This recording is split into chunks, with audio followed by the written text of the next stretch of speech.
Lo último que vio Laura antes de perder el conocimiento fue la mirada fría y vacía de su hermana, Ana. La sangre le resbalaba por el rostro hinchado como lágrimas en un cristal. El hombro roto, las piernas moradas y el corazón hecho pedazos. Ana, impasible, solo le dijo 5 palabras: debiste firmar el préstamo. Ese instante marcó el inicio de una espiral de traición, verdades ocultas y una venganza tan calculada que hasta la policía quedó sin palabras.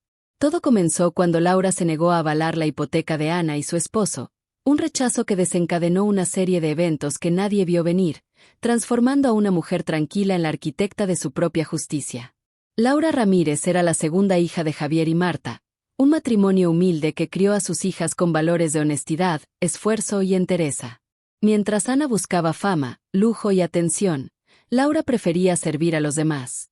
Trabajaba como enfermera en el Hospital General, haciendo turnos de 16 horas y quedándose hasta tarde con pacientes que no tenían a nadie. Sus compañeros la admiraban.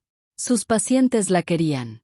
Y, sobre todo, era la hija en quien su familia más confiaba, la responsable, la que siempre estaba ahí cuando las cosas se ponían difíciles. Ana, en cambio, era una maestra de la manipulación. Desde pequeña aprendió a torcer la verdad y a salir de cualquier problema con una sonrisa. Se casó con Roberto Mendoza, un hombre con el carisma de un político y la moral de un estafador. En apariencia, Roberto era un empresario exitoso. En realidad, era un timador que saltaba de un negocio fallido a otro, dejando a su paso deudas y promesas rotas. Ana y Roberto vivían por encima de sus posibilidades. Fiestas lujosas, vacaciones en Cancún, colegios privados para sus hijos. Pero el dinero se les acababa. Su último fraude, una falsa startup tecnológica, había colapsado, dejando a la familia al borde del desalojo, con demandas y hasta la amenaza de cárcel. Necesitaban una salida. Y para ellos, Laura era la solución. Todo empezó con una llamada. «Oye, hermana, ¿podemos hablar?» «Solo nosotras», dijo Ana, con una dulzura que no era normal en ella. Se vieron en casa de Ana el domingo siguiente. Roberto estaba ahí, con un vaso de whisky en la mano y una sonrisa que fingía amistad. Pero la conversación se puso seria rápido. «Necesitamos que avales el préstamo», dijo Ana, deslizando una carpeta gruesa sobre la mesa. «Es solo un trámite. Tienes buen historial. Cuando el negocio se recupere, te sacamos». Laura sintió que algo andaba mal, pero no dijo que no de inmediato. Se llevó los papeles, pasó días revisando cada cláusula, cada detalle. Consultó a una amiga abogada, quien le fue clara: si no pagan, tú respondes. Podrías perder todo. Cuando Laura devolvió los documentos sin firmar, Ana montó en cólera. «Se supone que somos familia», escupió. «¿Nos dejarías en la calle?» Roberto no dijo nada al principio, pero sus ojos ardían de rabia contenida. Esa semana, comenzaron los mensajes, amenazas veladas, culpas, recuerdos de la infancia usados como armas. Ana la acusaba de traición. Roberto le enviaba mensajes sarcásticos y hostiles. Hasta que llegó la noche en que Ana la llamó. «Solo quiero hablar. Una última oportunidad», le dijo. Pero no era una conversación. Era una trampa. Al cruzar la puerta de la casa, Laura sintió que algo andaba mal. El aire era pesado, sofocante. Ana estaba en la isla de la cocina, con los brazos cruzados.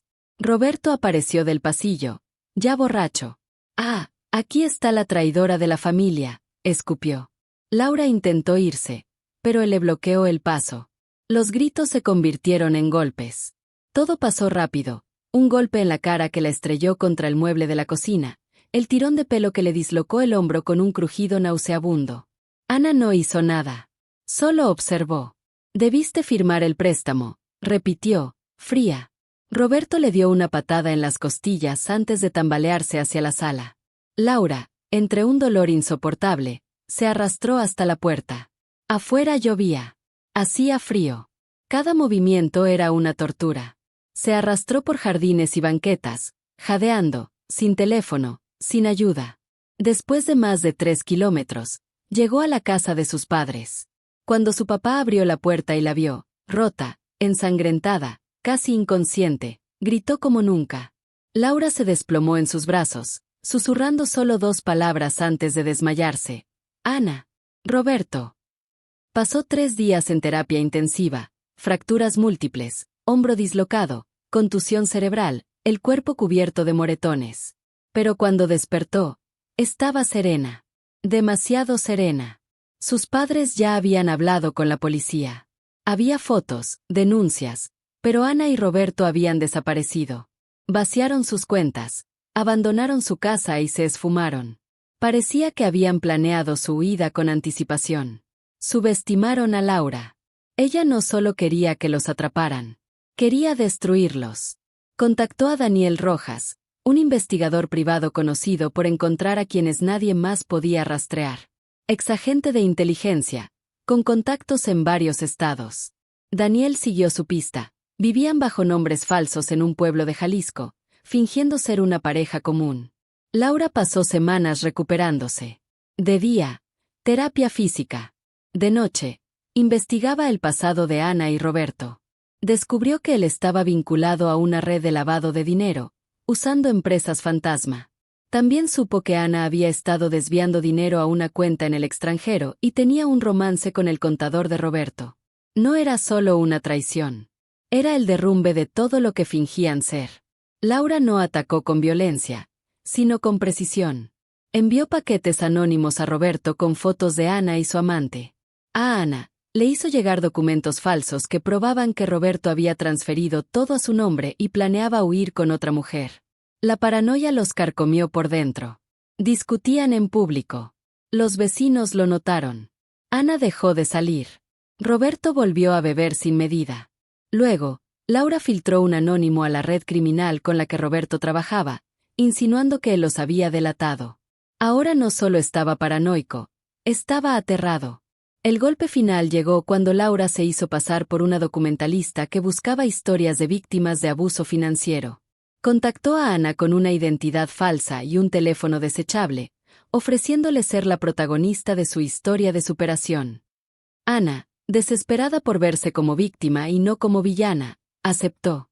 Llegó al cuarto de hotel donde supuestamente sería la entrevista. Al abrir la puerta, no había cámaras ni luces. Solo Laura, viva, fuerte, implacable. Ana se quedó helada. Tú. Balbuceó. Te lo advertí, dijo Laura.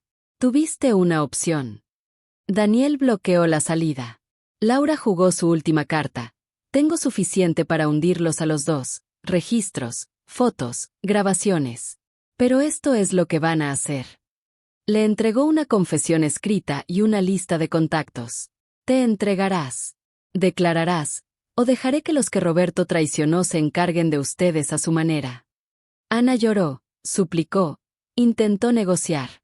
Laura la miró como si fuera un fantasma. ¿Viste cómo me rompió los huesos? No dijiste nada. Tus lágrimas no valen nada ahora. Ana firmó todo. 2 días después, se entregó. Roberto fue detenido en menos de 48 horas. Dentro de la cárcel, abandonado y aislado, se quebró. Confesó el ataque, el fraude, el lavado de dinero, las amenazas.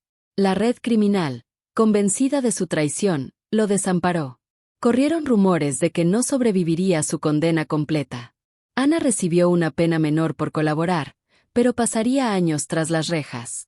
Laura, sin embargo, regresó a su vida transformada. Creó una asociación civil llamada La Segunda Voz, dedicada a ayudar a víctimas de abuso familiar a encontrar justicia y refugio.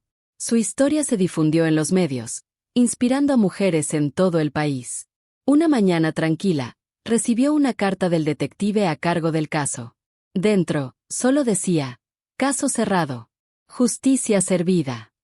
Firmado con un garabato que decía, hasta la policía quedó impactada. 10 años después, Laura estaba frente a un auditorio lleno en un congreso internacional. La gente cree que la traición viene de desconocidos, dijo. No es así. Viene de quienes confías, de quienes amas. Pero lo que no saben es que algunas no nos quedamos rotas. El aplauso fue atronador. Laura bajó del escenario, convertida en algo más que una sobreviviente. Era un símbolo. Y la justicia tenía un nuevo rostro.